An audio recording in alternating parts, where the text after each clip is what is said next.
Hi, good morning. Good morning. How are you today? Fine. Please tell me about your work experience. I worked before in Oman with Lebanese family.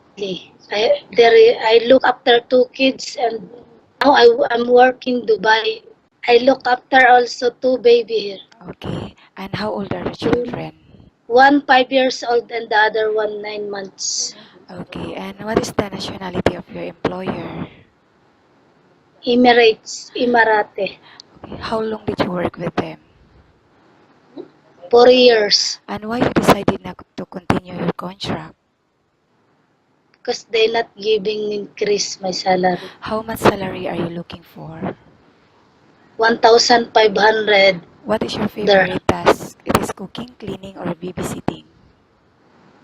Babysitting. Wh- Babysitting and cleaning. Okay, what type of food can you cook?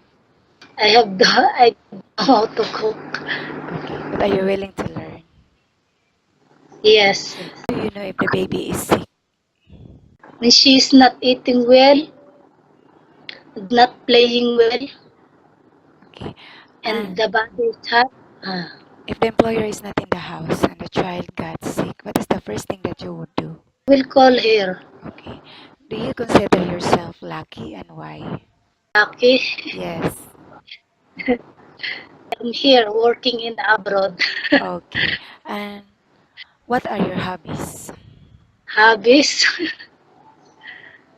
I love sport playing.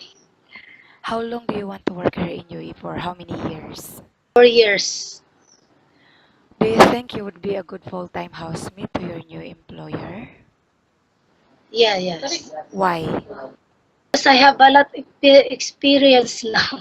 Okay, thank I you. have Okay, thank you. Nice talking with you and have a good day.